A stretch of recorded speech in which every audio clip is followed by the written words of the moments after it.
Welcome to my new clothes hall.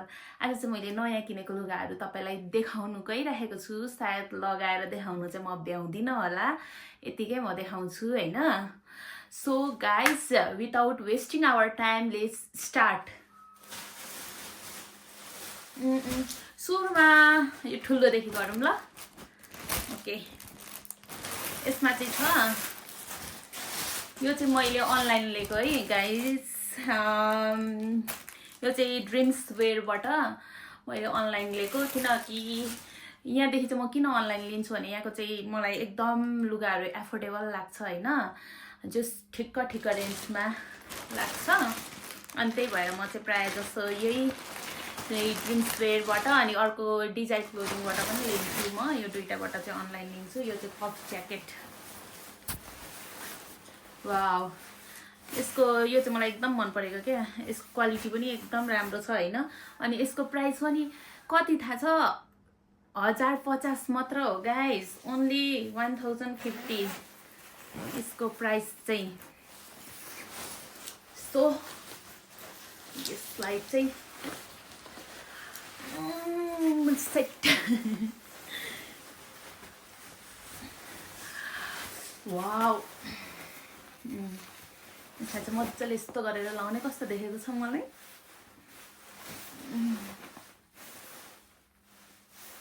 So यो हो एउटा, यसको चाहिँ 1050 अनि अर्को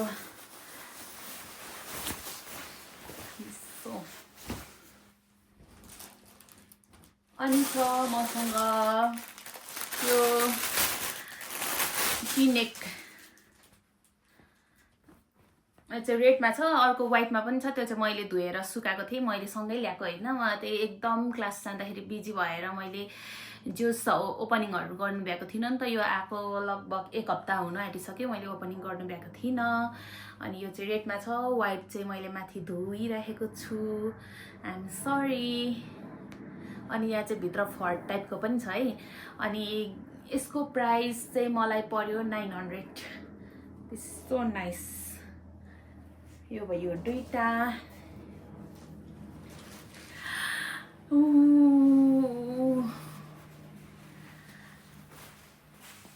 सो गाइस, यसलाई चाहिँ के भन्छ, फर कोट भन्छ हैन।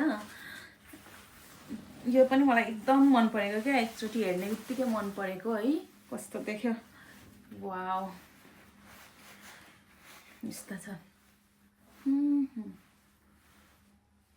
एन्ड देन यसको प्राइस चाहिँ मलाई पर्यो 2150। दिस इज सो नाइस क्या, एकदम दामी छ, दामी।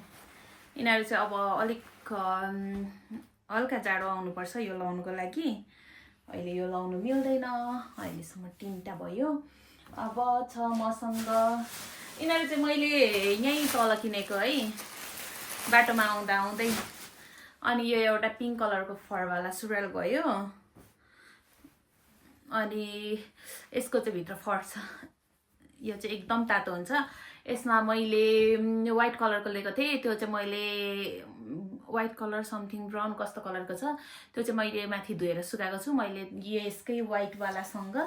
यसकै व्हाइटवालासँग म्याचिङ गरेर लगाएको थिएँ हैन, त्यही भएर तिनीहरू माथि छ धोएर सुकाएको ठाउँमा। दिस यो एउटा हो। अनि यो चाहिँ पर्यो मलाई 1000।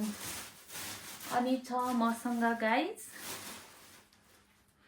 यो चाहिँ विन्टरको सेट छ। It cost me around 1000। यसको चाहिँ 1000 हो, विन्टर सेट। वाउ, कस्तो तातो हुन्छ क्या यो चाहिँ विन्टर सेट। म चाहिँ लगाएर देखाउनु भ्याउँदिनँ किनकि म आज बिजी छु, त्यही भएर। अनि अर्को पनि छ, यो चाहिँ क्वालिटी फरक छ है। यो चाहिँ हल्का बाक्लो छ हैन, यो चाहिँ हल्का पातलो छ हैन। अनि यसको पनि सेट हो। अब म कति धेरै लुगा ल्याएको होला जस्तो लागेको थियो, कति थोरै हो, कहाँ गयो? ओ माई गड, उल्टो भयो। यो पनि सेट हो हैन। अनि यो चाहिँ मलाई 750 पर्यो, यो 1000 पर्यो। तर यो अलिकति बाक्लो छ है, यो हल्का बाक्लो छ अनि क्वालिटी पनि यो अलिक राम्रो छ। अनि मैले चाहिँ होस् न त दुईटै लगिहाल्छु भनेर अनि यो र यो अनि यो चाहिँ एउटै सबबाट ल्याएको हो, यति नै। अनि त्यहाँपछि छ मसँग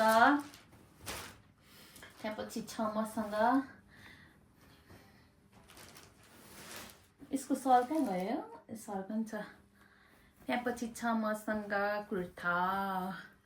यो चाहिँ मैले दसैँमै लाउँछु भनेर ल्याएको थिएँ, बट मैले लाउनु पाइनँ। मैले अलिक दसैँ जस्तो फेस्टिभलमा अलिक हेभी लगाऊँ न त भनेर होइन, त्यही भएर मैले चाहिँ दसैँमा अर्कै रेड कलरको लगाएको थिएँ।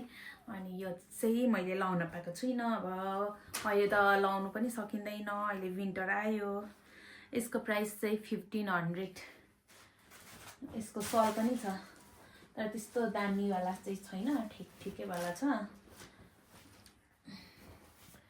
यो यसको सल यो चाहिँ सल हो। सो यो भयो। अब फाइनल एउटा छ, फाइनल यो चाहिँ हो मेरो नन्दले दिएको गिफ्ट।